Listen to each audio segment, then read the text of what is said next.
I remember the cold, the bathroom tiles pressed against my cheek, the world shrinking to a blur of harsh light and shallow breaths.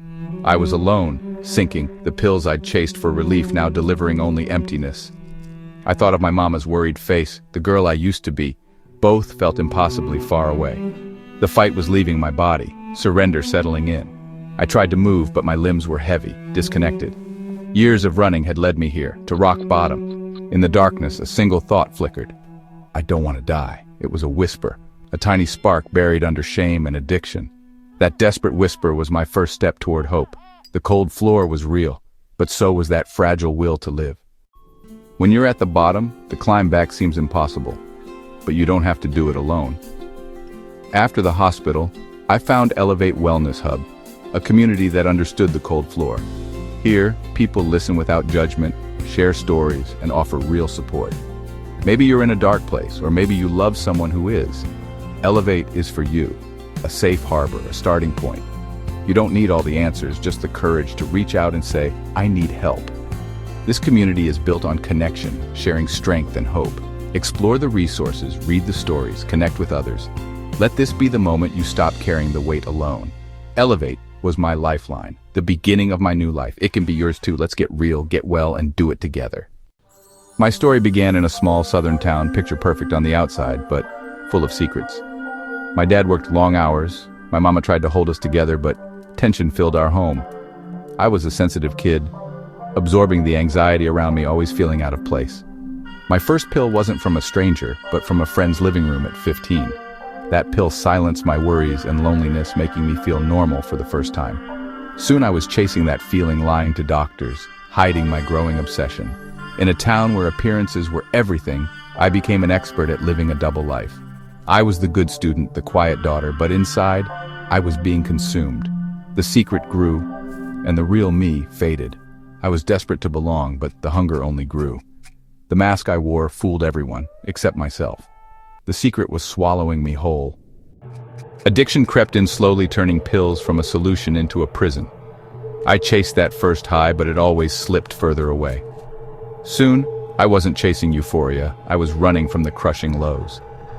My world shrank to just me and the pills. Friendships faded. Dreams disappeared and shame took over. I lied, manipulated, and pushed away everyone who cared. My relationship with my mama became a battlefield of heartbreak and anger. The loneliness was suffocating. The pills that promised relief became my isolation.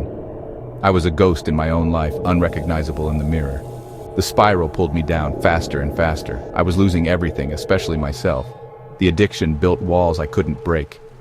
I was drowning in my own secrets. My turning point wasn't dramatic, it was the sound of a siren. Paramedics, bright lights, fragments of panic. I woke up in a hospital bed, alive but shattered. My mama sat by the window, her face hollowed by pain I'd caused. One tear told me everything. I hadn't just nearly lost my life, I'd nearly destroyed hers.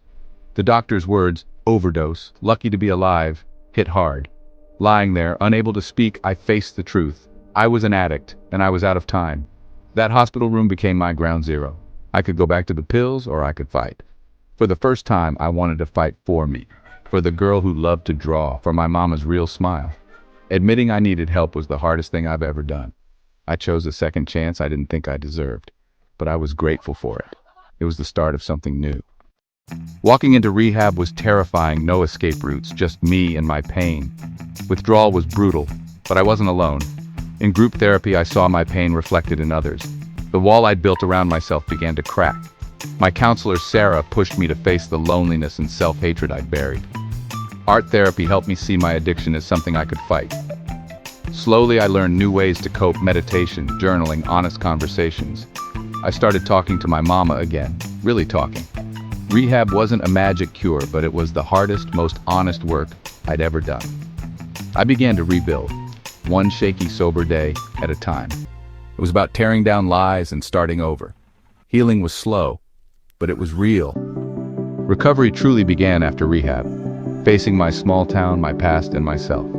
I started small, volunteering at an animal shelter, rediscovering compassion. As I grew stronger, I returned to the rehab center, this time to listen and share my story. Speaking to others, I realized my pain could have purpose. I began sharing my journey at schools and through Elevate Wellness Hub. Art became my way to connect, to to show others they weren't alone. I was no longer just surviving. I was advocating. If you're struggling, know this. You are not a lost cause. Your story isn't over. Reaching out is the bravest thing you can do. Families, don't give up hope. Get help for yourselves too. My journey from that cold floor led to a life more meaningful than I imagined. Hope is real. Your new dawn is waiting.